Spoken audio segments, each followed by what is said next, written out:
Be flexible, be nimble, embrace transformation, but never lose sight of your ethics or your foundation or your purpose and mission, and more importantly, who you are and how your parents raised you. If you wanted to be in media, especially in journalism, New York was the place to be. It's been a yet another weird year and a string of weird years, but I am so happy to be having a conversation with a dynamic leader who is now blessing our state with her journalism and her leadership, Katrice Hardy, the new editor of the Dallas Morning News.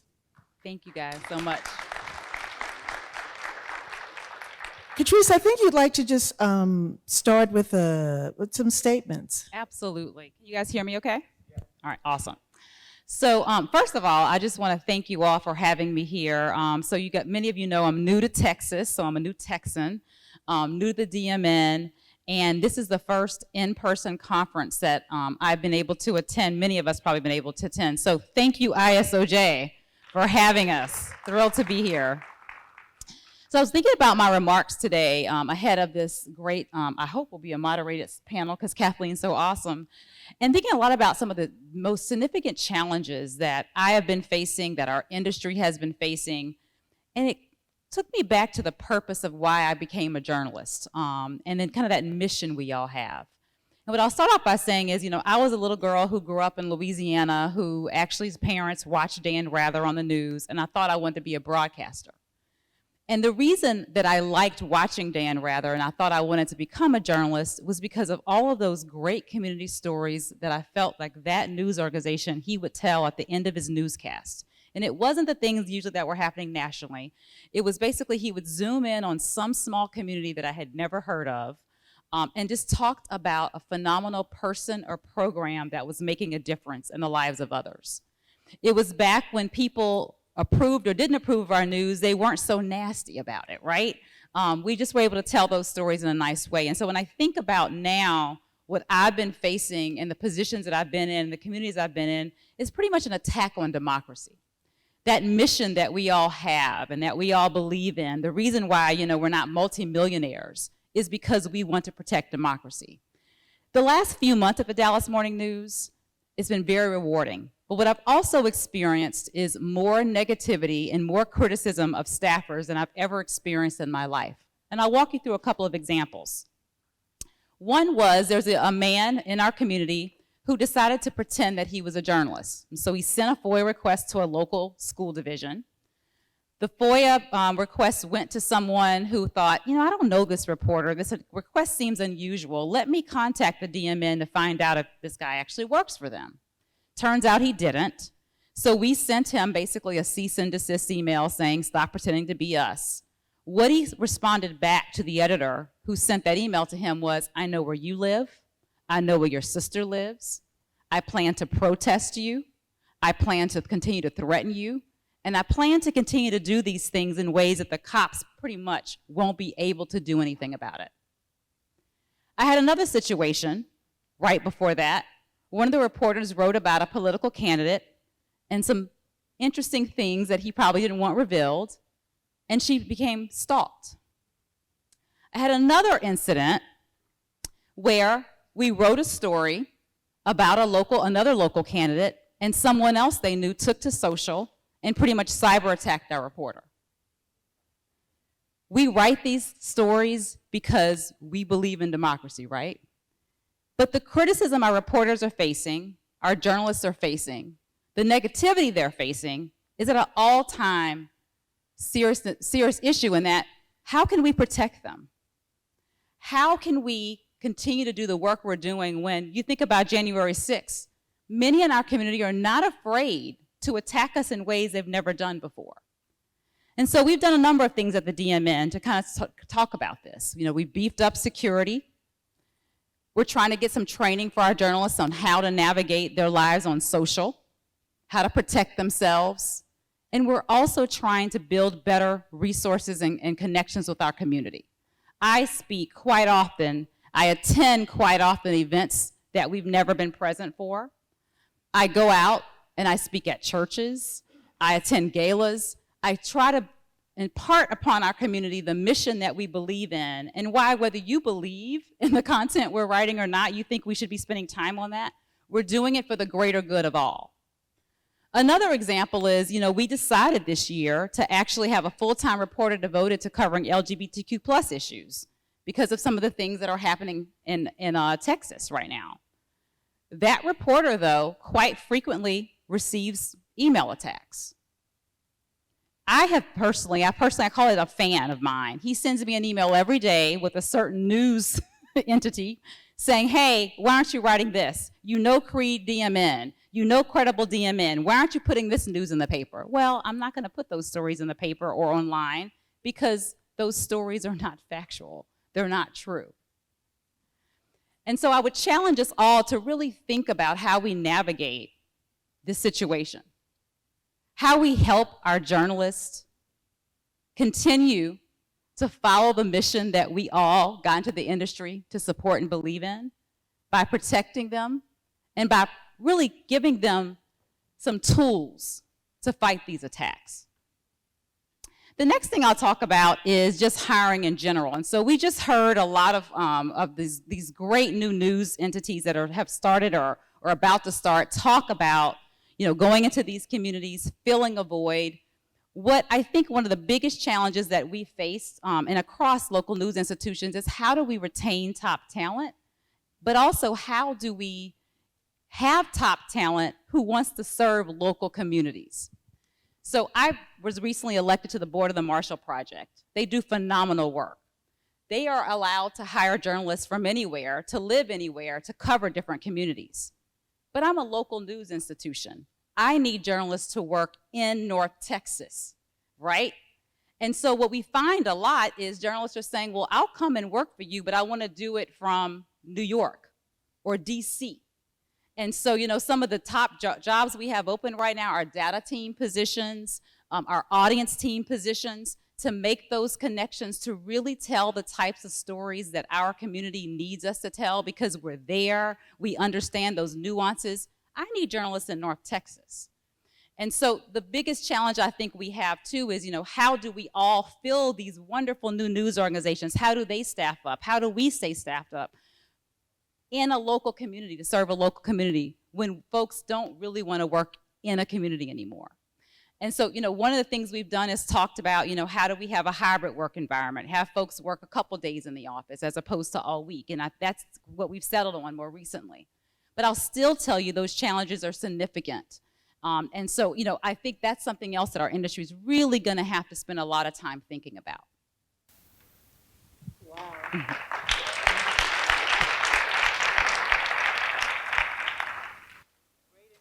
Now discuss.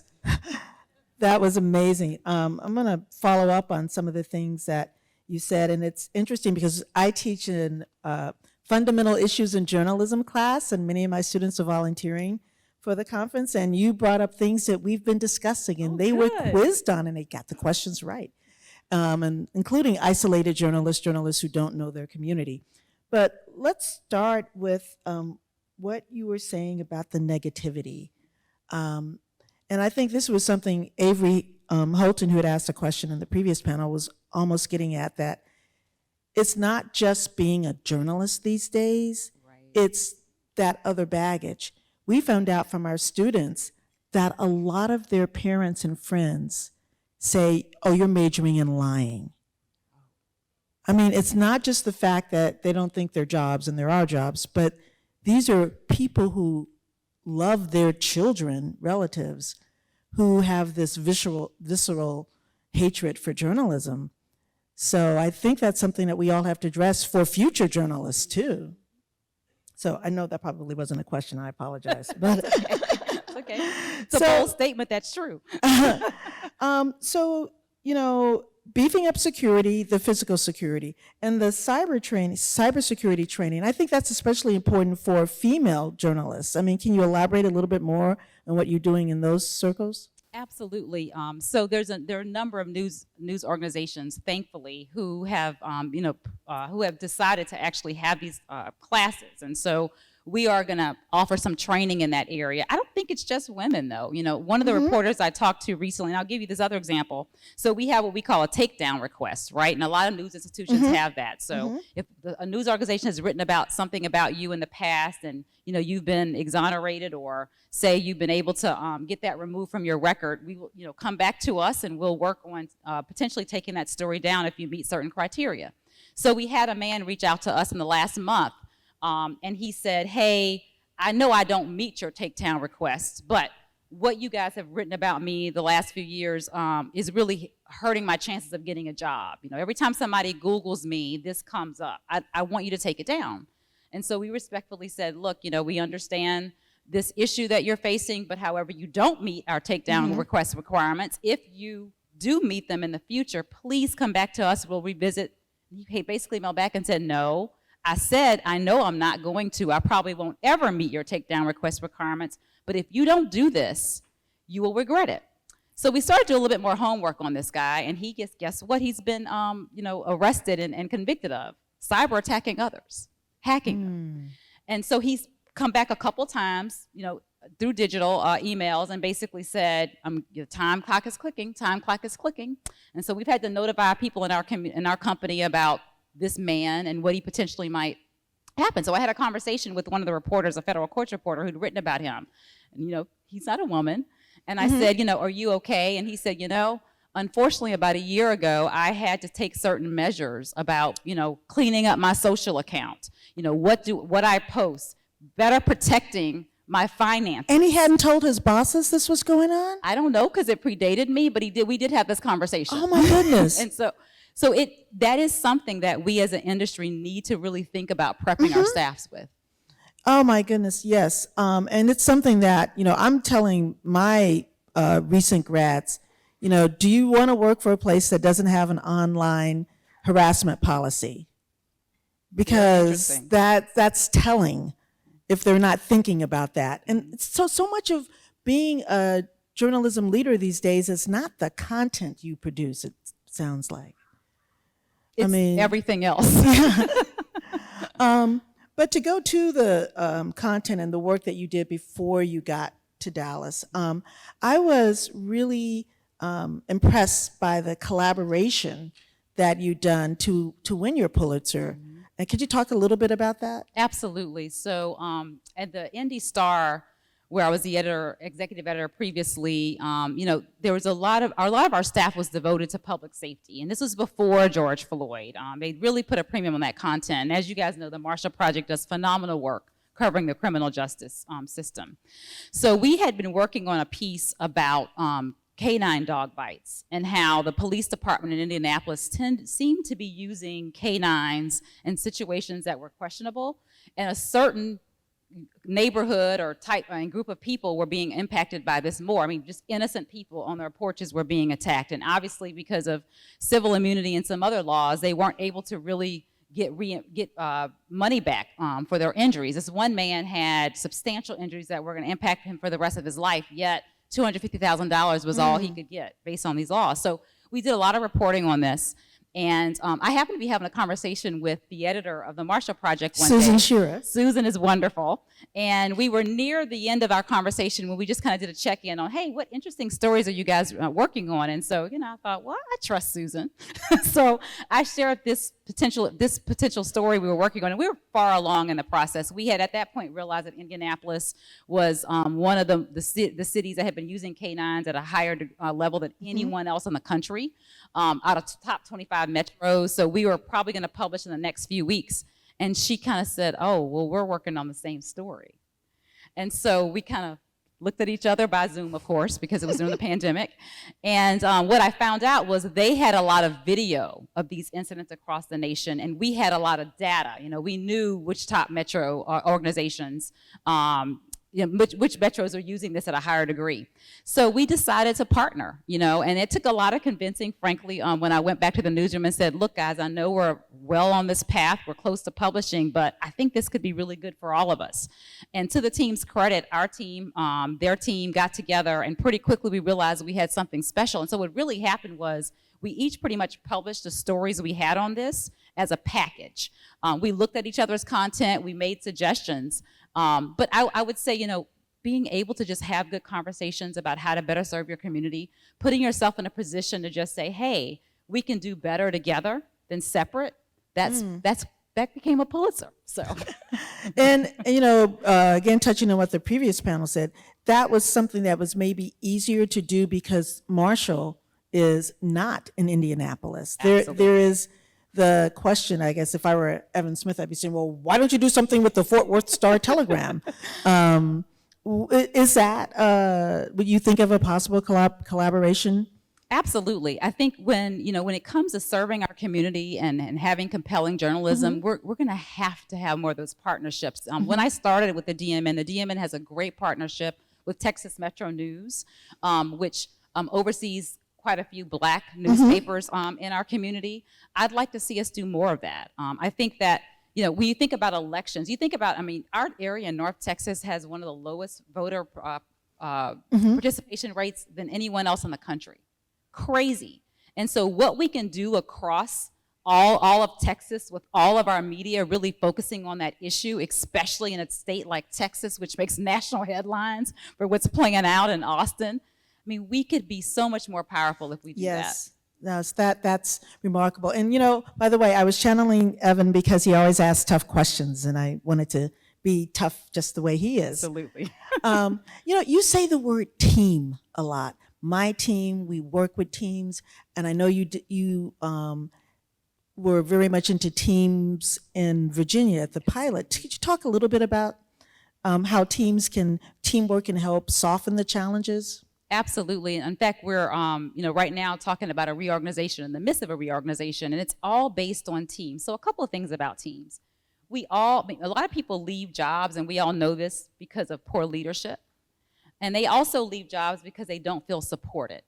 And so I never feel as if I should be an editor anywhere. We need editors if our top two goals aren't to develop our staff and to tell phenomenal stories for our community. That's our top two focuses. And so when you think about what a team provides, it provides that extra support. It offers, good conversation and collaboration around topics. A public safety team, for instance, which is a team that we're going to soon have at the DMN. That group of folks together, talking about stories, collaborating, sharing sources with one editor who is an expert in that topic, that's only going to build good collaboration, good camaraderie, and I hope a great newsroom environment where folks feel as if they're being heard and supported and that they can fulfill their career aspirations. And so every great industry or company is great because they have strong teams. It seems like the era of the lone wolf journalist has passed. When I hear you talk about teams, but also there's something about your early career that I wonder if it has passed, and that is you were an intern who rose to be the leader of a publication. Can my students think they can stay at a place that long? It's a good question. I just actually hired a managing editor who had a similar career path at the Tampa Bay Times. I think the answer is yes. However, what I would say is to do that, our news organizations are going to have to transform. We're going to have to be innovative. We're going to have to provide those pathways for our staff so they can do a number of different things. And we're also going to have to change our models pretty quickly. If the traditional print product is what you started in, is dying, then is your news organization preparing for the next way to reach its audience? And I think if we're doing that, we can see other staffers take the same career paths. Thus connecting to your other major challenge, keeping staff, keeping journalists. Absolutely. And I also want to point out at this stage that Katrice and other top journalists have agreed to come to what we're going to call a Texas Journalism Summit so they can tell their stories and inspire the next generation of journalists. And I hope to invite many of you to that too. So we already have some questions, and I thought I'd go ahead and get to them. So Julio Frejo, and I may be mispronouncing the name, isn't the current fake news a case of disconnect between the resources applied in real society and the investments used in financial system?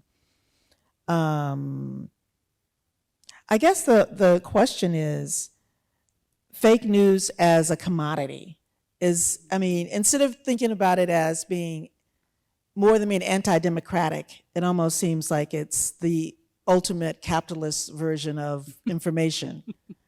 But that, I mean, is that something, do you think about fake news in the way that we did 4 or 5 years ago? I don't. I think a lot of things, frankly, today get lumped into the category of fake news that really isn't fake news. And so, anytime someone basically doesn't want you to report on something or feels as if it doesn't have the facts in it that they would like it to have, then it's labeled fake news. And so I think the best way we can combat that issue in our industry is to be far more transparent than we've ever been, right? We hold people accountable. We want government to be transparent, but are we being transparent enough about what we're doing and why?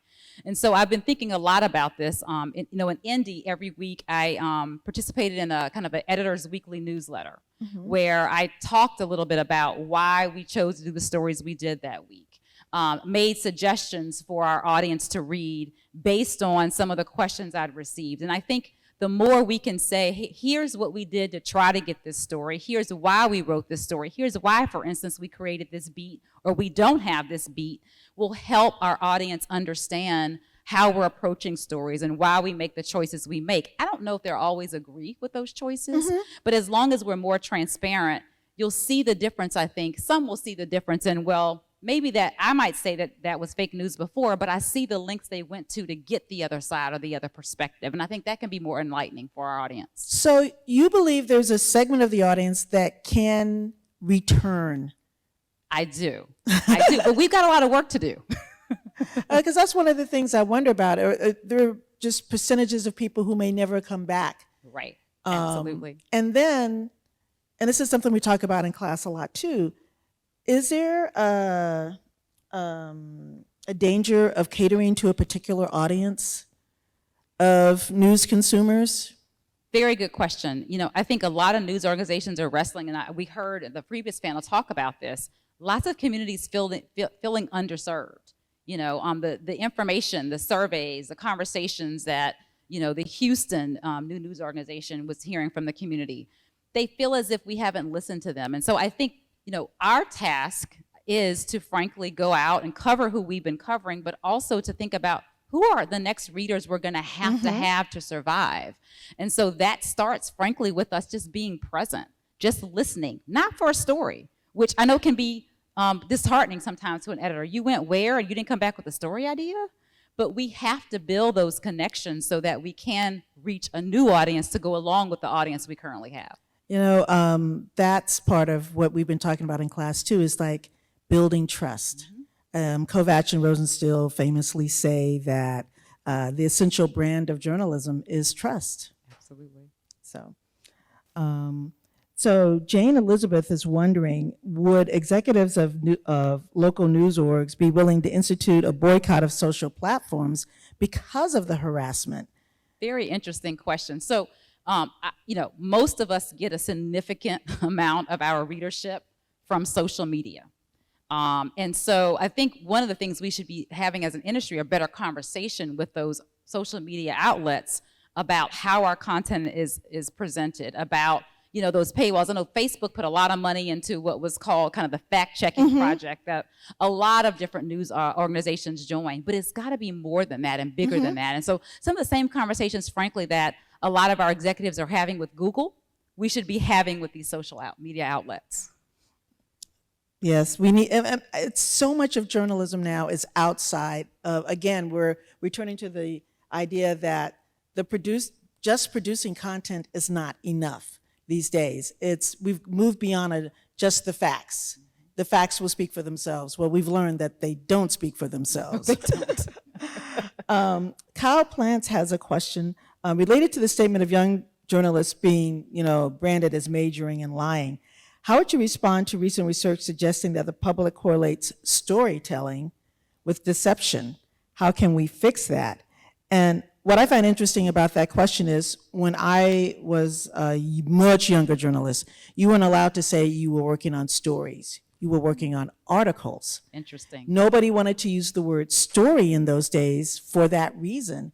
But now we are actively saying, hey, what we do is storytelling with a purpose. Yes, I do have to read Elements of Journalism a lot. So what would you say to that? Is the term storytelling problematic for journalists? It's a very good question. I never thought about it. You know, I don't think so, and here's why. You know, I think we tell our lives are stories. We have to be able to, you know, connect the information in ways that our audience will read. And so, you know, telling the stories of the lives of those who we know, who we don't know, you know, shining a light on those places where, you know, things aren't working, but no one knows, and in fact, so many. I think that is the art of storytelling. It's factual storytelling, and so we have to just be clear. Again, go back to being transparent. You know, reminding people of our purpose. You know, our vision at the DMN is, you know, we will inspire connection, community, and change throughout North Texas for the next 100 years. But we have to do it and be the most trusted news source of doing so. And so I think reminding our readers of that, or whatever your vision is, which for many of us in our industry, the words aren't that different because we believe in that.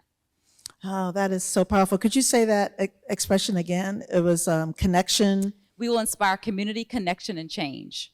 Inspire community, connection, and change.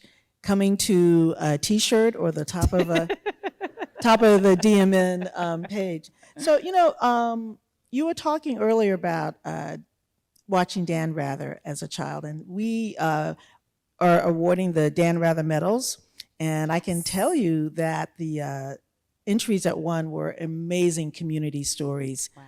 Wow. So how much, when you say community and all that, what percentage are you thinking of like, hey, I think we need to just tell this story? I mean, you have to do a business section, you have to do a sports section, you have to do a blah, blah, blah. Is there like a percentage in your mind that we haven't taken a step back for a moment to tell a community story? Or how does that work in the way you see your vision? So I think, you know, frankly, the reason that many of us don't connect to larger audiences is because we don't start with community first.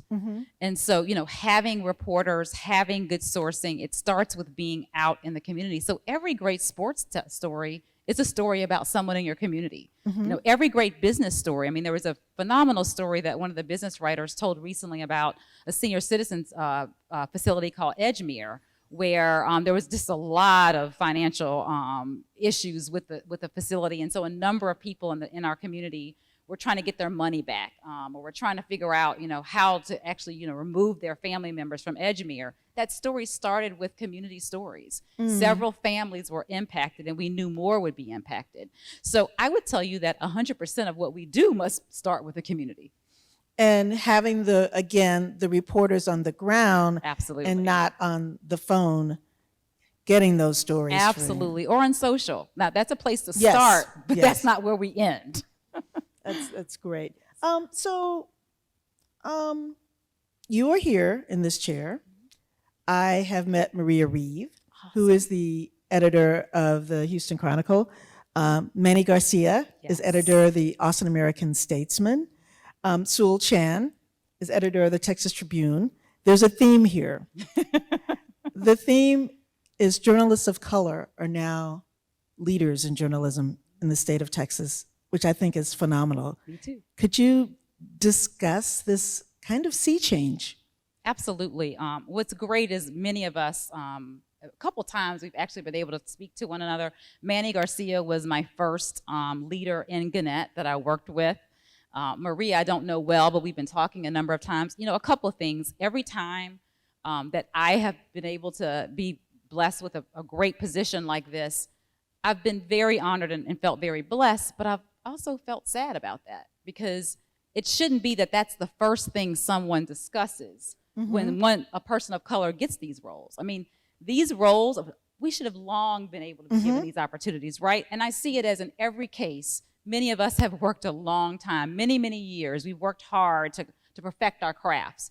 And so, you know, it's great that this is happening in Texas, but it's sad that it's just happening in Texas.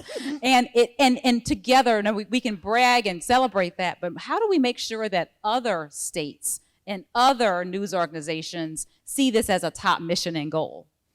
No, that is a great question. And I, you know, as an African American woman, I love seeing all of this. I know that we make a difference just walking the halls and just being in these places.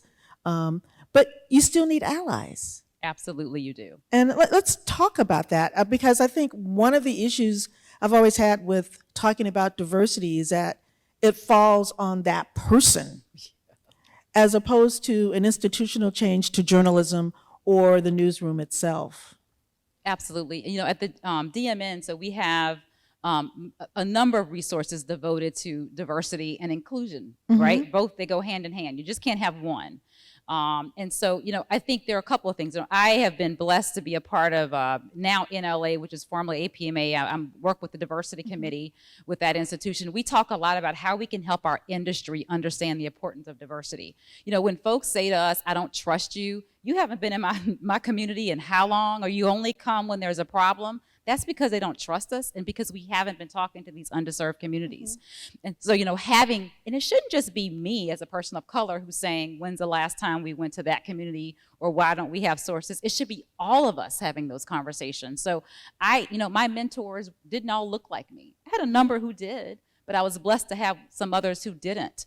And so, you know, together, I think we have to talk about this as an industry. We have to, you know, really understand that our future rests with how diverse and inclusive we are within our newsroom, so we can have those conversations, and so that we can assist others. A big part of what we all should do, no matter what role we're in, is to mentor others. You know, to take the opportunities to spend time with kids. That's really, who want to be inspiring journalists. You know, building strong internship programs. The DMN has an incredibly strong internship program. And then, you know, fellowship opportunities, working with Report for America. All of those alliances and partnerships are going to help us with this.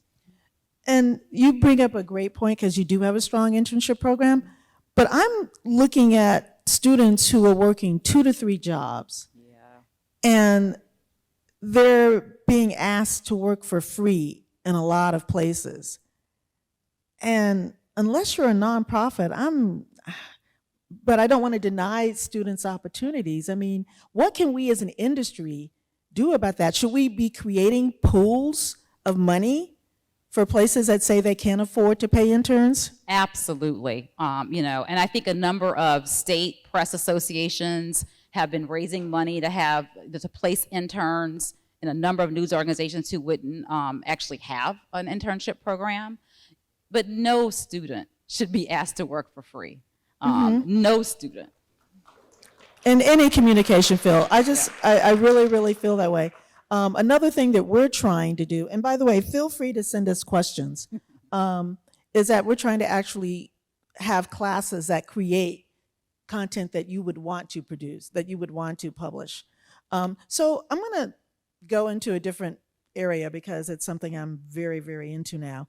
The judge's ruling about objectivity and the Washington Post reporter, a judge ruled that the Post had the right to remove a reporter from sexual harassment beat because she had publicly said she'd been assaulted.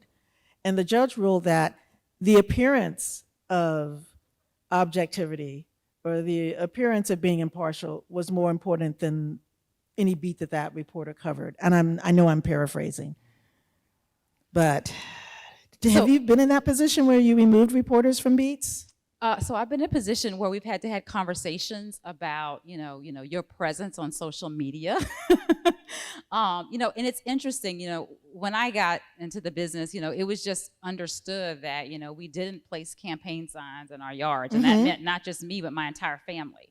And, you know, I didn't go on social and, you know, share my perspectives on whatever may be playing out nationally. And I think a lot of our younger journalists, in some cases not just younger, feel as if I didn't get in the business to basically, you know, have a life that I can't put out there publicly. I want to be able to be a part of the solution in other ways than just covering it. And so, you know, it's an interesting line I think we face, but I think in the age of when people see us as biased, they don't trust us. I think it's a line that we have to continue to have.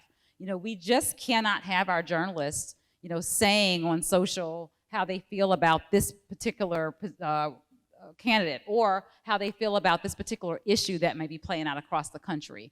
I think every single time it happens, I've had someone of my community point it out and say, hey, you said this, but look, this reporter is doing this online. How can you say that that coverage, you know, is fair and biased? It comes out every single time.